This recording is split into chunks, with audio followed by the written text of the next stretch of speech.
So an interesting thing happened. Came and talk last week, or I think about a week and a half ago. I don't remember exactly. Where a boat captain from one of these over here, we have a lot of these little boat excursions that you can go on, and this was in Punta Gorda, Florida, and there was a social media influencer. I don't remember the kid's name, but he's a kid. I think he's like 16, same age as my son, as one of my sons. And he got into an altercation with a boat captain from one of these excursions, and it was all caught on video. The kid, he does videos on like fishing and things like that, I believe. I haven't seen his videos, but that's what I heard. And the boat captain essentially goes off on him because they had an incident where the captain was trying to go on the bridge. Somebody was crossing. He was with his friends. One of his friends cursed at the boat captain, like, hey, what the hell? Because the boat captain almost rammed him, whatever. And this adult boat captain decided that he was going to attack this kid. And it became a big thing. Everybody and their mother, as they should have, went off on this captain. Like, social media is eating him up. He probably lost his business. I think he got arrested. I'm not sure. But let's see what the headlines are saying now. From Punta Gorda police. That was held just about an hour ago, and it just came into our Live Now from Fox newsroom. However, before we get to that, I do want to play the portion of this video that has gone viral. Bro, you shouldn't come flying through the middle of the bridge. You know people fish here, bro. I'm sorry, man. I don't know if that's what you want to hear, bro. The kid is 16. Or bro. 15, 16. More than you can possibly fathom in your wild. Me too, bro. I'm out here all the time, bro.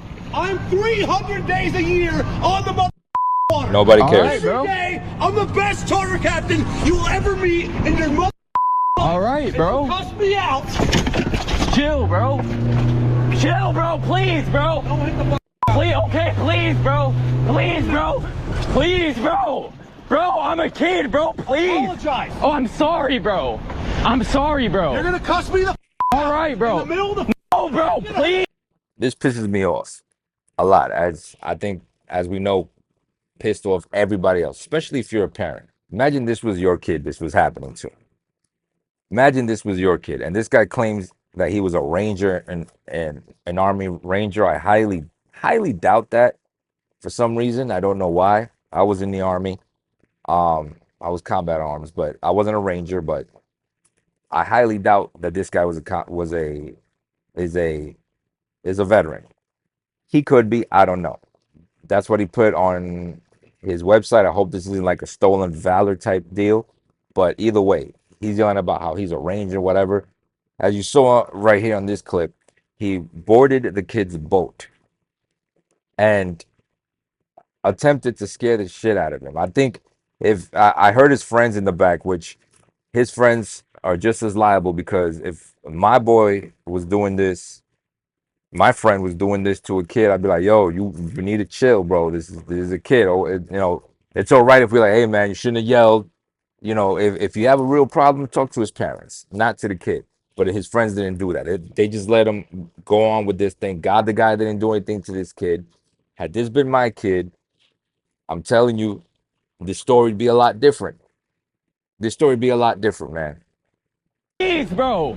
Please, bro. my boat. Okay, please. Apologize. I'm sorry, bro. That was not me, bro. Yes, it was. I know I was here, but my buddy was on the Take boat. me It wasn't even him. Sir, I'm a kid, bro. Please, bro. I don't care. You don't cuss me Yes, out. all and right. talk to me, mother. Yes, You sir. don't do it. That's crazy. I'm sorry, man. I wasn't like cussing you out, Yes, though, bro. you were, dude. I was driving the boat. Did Okay. you not call me a No, bro. Yes, that was you did, that was motherfucker. my friend on the. Okay, I'm Okay. sorry, bro. That was your friend on the boat. I'm sorry, bro. You and your friend are look at it and come Yes, on sir. your Yes, sir. Do it again and watch what Get back on this boat. don't again. Yes, sir. All right, so that was the video that has now gone viral. It has been viewed Hundreds, thousands of times at this point. Now, police over in Punta Gorda, Florida, holding a fairly brief news conference about an hour ago, and I do want to play that for you right here on Live Now from Fox. Florida. Good morning, everybody. I'm Chief Pam Smith, PAM, SMITH. I'm the Chief of Police for the Punta Gorda Police Department. I also have with me MPO AJ Russell, our Marine officer, Lieutenant Justin DeVault, his supervisor. We have FWC Captain Steve Stasko and FWC PIO Brad Johnson here today. We're here today to address an incident that took place on our waterways on April 1st, 2025, under the Gilcrest Bridge. It ultimately led to the arrest of Brock Horner. Good. I want to make it clear that the Punta Gorda Police Department takes public safety very seriously. I feel like that's the typical bully name, Brock. Brock is like the like, if you ever become a bully, you got to change your name to Brock. At least have it as a nickname. Seriously, and incidents like this will be investigated and somebody will be charged, as happened in this case. Our Marine unit, MPO Russell and PFC Jesse Richards, have investigated this incident thoroughly, and it ultimately led to the arrest of Mr. Horner. Florida Fish and Wildlife Conservation Commission, FWC, and the United States Coast Guard are also collaborating with our officers, and they are doing independent investigations into this incident. So to give you an overview of the incident, on April 1st at approximately 7:30 p.m. under the Gilcrest Bridge on our waterways, Mr. Horner was on his vessel when he engaged in a confrontation with another boater. The confrontation actually stemmed from an incident that occurred on March 30th, 2025 at about 5:30 in the morning in the same area. At that time, Mr. Horner, we had interviewed the victim, and the victim said that Mr. Horner had driven his vessel at a high rate of speed, coming within about 10 feet of the victim's vessel, ultimately also passing another vessel approximately within 5 feet. Mr. Horner and the victim exchanged words, and then Mr. Horner eventually left the scene. Fast forward to April 1st at 7:30 p.m. Mr. Horner sees the victim. He's on his vessel fishing by himself under the Gilcrest Bridge, and he immediately begins a confrontation and yelling and screaming, cursing at our victim, and becoming very aggressive. If you have seen the video, you'll see that the victim tries to disengage. He doesn't want anything to do with the confrontation. Even at some point saying, "Please, bro, I don't want anything to do with this." But Mr. Horner continues to be aggressive and eventually pulls up to the victim's vessel, jumps from the helm of his vessel onto our victim's vessel, at one point grabbing the victim by his shirt. He continues to be extremely aggressive, yelling at the victim to apologize. At one point, the victim starts to fear. He moves away from Mr. Horner's vessel, so now they're separated from the other vessel, and he became so afraid for his life, he actually contemplated jumping off his own vessel to get away from Mr. Horner's attack. Once Mr. Horner's tirade was over, he demands that the victim take him back to his own vessel and is continuing to demand an apology. And the victim does take him over to his own vessel. So for the investigation, we have reviewed, Officer Russell here has reviewed all the video. He's made had a lot of interviews with the victim and our witnesses, and finally determined there was certainly enough evidence to charge Mr. Horner with first-degree felony of burglary. The statute is, to give you guys a record here, Florida Statute 810.022A, entering a conveyance with the intent to commit a crime of assault or battery. That's what he has been charged with. In addition to our investigation, as I said, both Florida Fish and Wildlife Conservation Commission and the United States Coast Guard are conducting their separate investigations in reference to incidents that may rise to other charges with state level and federal level. This type of aggressive behavior is not tolerated in our city. we're going to handle it accordingly as we have. We want to assure everybody that the city of Punta Gorda is a voter-friendly community. We want our residents and our visitors to know that we take these things seriously, and we want them to be able to enjoy our waterways and enjoy being able to go out on the boat. If anybody else is involved in a dispute on the water, I want to make sure that they don't take matters into their own hands. Just report it to us, and we will act accordingly.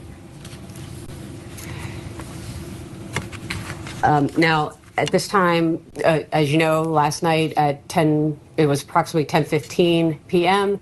that Mr. Horner was located and apprehended, and he was taken to the Charlotte County Jail, where Officer Russell was able to then place charges on him at the jail. So we're now at the point where we are continuing. There's a lot of follow-up that's going to be done. It's still a fluid investigation, still an open investigation. And I know FWC, as well as the United States Coast Guard, their investigations are completely open. They have not placed any charges. So I'm ready to answer any questions that you might have. However, just keep that in mind that it's still an open investigation. Yes, sir. Talk about the speed when it comes to this arrest. Obviously, the video goes viral very, very quickly, and the need to take action pretty much immediately. How, with so many hands in the cookie jar, so many different people working investigations, how does the speed play a factor? So it would, no matter what, because it was able to. We had video. That was a good thing that we had a nice crucial piece of evidence with the video. We also had able to contact the victim immediately and get a hold of the witnesses immediately. So it just played out quickly. It was a little easier because we had people coming forward quickly. And we're collaborating, like I said, with our law enforcement partners, so we're able to share information as well. Good. Had the video not existed, this would have been a he said, he said. Do you think that unless the witnesses came forward, would this have happened at all, or was this all crucial on the video? It was crucial with the videos. It's certainly a crucial piece of evidence. It always helps to have video when you have a situation like this. The witnesses have been cooperative and have basically corroborated the victim's statement. So I think that would have helped in this matter had there not been video anyways. So. Had the victim, it seems like the victim had delayed coming forward. I had heard a rumor about this. Was there anything in that? No, he actually came forward April 1st, the night that this happened. Okay. Any other questions? Is Brock Horner at this point, I know he's in jail at this point, if he gets bond, is he allowed back on the water? Are there no contact orders? He would not be able to contact the victim, obviously, but as far as not being able to go back on the water, there's nothing really that prevents him from doing so. There may be issues. Like I said, this is an open investigation, so they'll have to determine if he is able to be a captain or anything like that. That's to come in a future. He shouldn't. In the future, in reference to the investigation. He shouldn't. Yes, sir. While investigating and you were looking at the video, obviously you said that there was enough evidence in the video itself to be able to press charges. What was the most striking moment in the moment where you actually saw something where you could say, okay, this is now we can go ahead and move forward with charges? The most striking moment was him jumping onto the victim's vessel. I mean, you can clearly see he has momentum and he jumps onto the vessel. And then the victim confirming that he actually grabbed his shirt as well. Anything else? What was it like for the police department dealing with this? Obviously, you had a lot of pressure on you guys. Did you feel any pressure that you had to, investigate and make an arrest, or was this? No, what needed to happen was justice needed to be made for our victims. So that's what we focused on, was our victim, and worked with him the whole entire time. So what happened because of the video was going viral was a lot of calls coming into our dispatch center, and people didn't realize it had already been reported. So we just wanted to make sure people were aware of that. When it comes to multiple agencies working together, you're saying you're able to share information. Does it end up making it easier? Talk to me about like the teamwork effort that it takes. Everybody's kind of working. Are you people working the same angle sometimes and you don't know it with like miscommunication? Are you able to branch out more and use your resources more effectively? How does that really work? Yes, so we are. That's exactly what the purpose of doing it as a team is, that we don't do multiple. You don't have one agency doing the same thing the other agency's doing. We can do them together and we can share that information. So it may be that FWC finds something out that we didn't realize, and they'll share it with us so that we can follow up on what they've learned. So same thing with us sharing our information with them. It's just certainly makes the investigation more thorough. Can you talk to me a little bit about where Mr. Horner was found last night and what his demeanor has been in interviews? I know it's an open investigation, but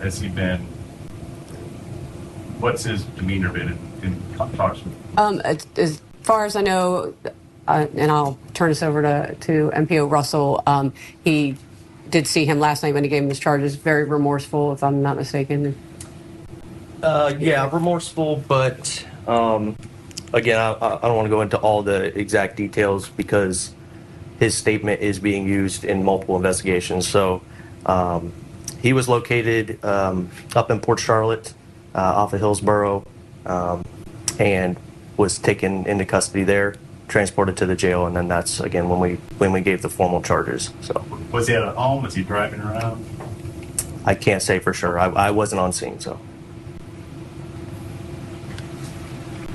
All right, guys. Thank you all very much for being here this morning.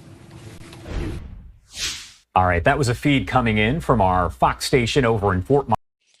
So, guys, here's the thing, man, and this is for like guys, adults, men and women both. I think, we all get upset. Everybody gets mad at something. I'm not saying we don't get upset. We're human. Everybody gets angry, but you have to know how to deal with your emotions, right? You had a couple of kids that cuss you out. It's happened to me before. I had some teenagers say some wild shit to me, but they ran. I was like, oh man, these kids, I swear, you know, I didn't do anything, obviously. I'm not running after them. I'm not doing anything like that. They were just being stupid. I'm not saying that them cussing him out, was something that they should do, but it wasn't anything that warranted him going at the kid and getting on his boat, grabbing his shirt, basically threatening his life, for just because of some words. You've got to be able to control emotion. And then he came back days later, so he had a lot of time to cool off. So I don't think he's really remorseful. I think he thought he was really a tough guy. Because if you watch the whole video, it's all over the internet. He was saying, "Oh, I'm a tough guy. I'm whatever." He literally said that he was like a tough guy. Not in those words. He's like, "Hey, I'm whatever." I forgot exactly how he worded it, but he made it clear that he was a tough guy. One, if you have to say that, you're not really a tough guy. Two, you're not being a tough guy with a 16-year-old kid who's a lot smaller than you. This kid's a little skinny kid. His friend was the one that was cursing at this guy, doing whatever it was. It wasn't even him. He just happened to be in the crowd, kind of guilty by association, how they call it. And he just got caught up in this. You've got to be able to control your emotions.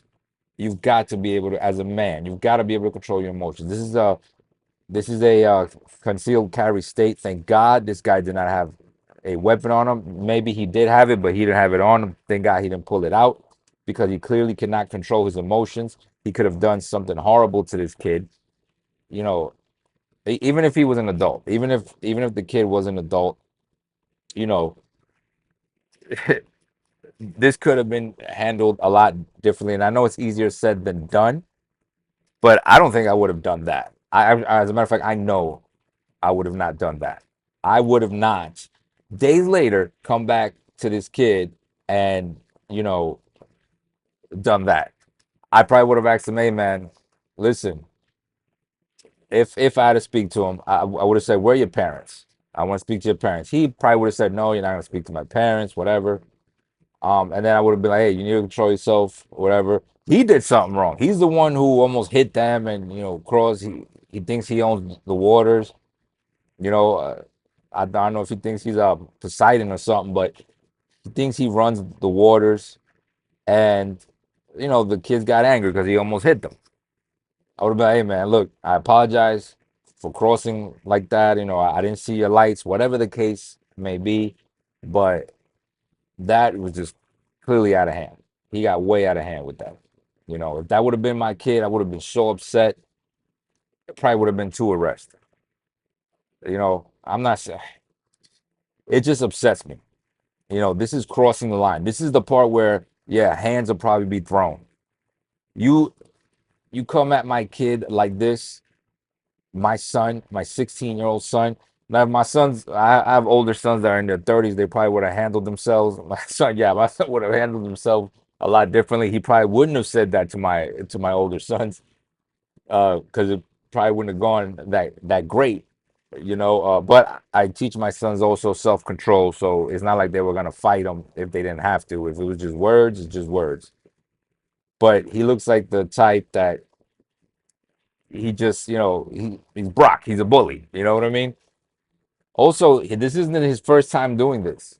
If you go, I saw it on TikTok, I believe.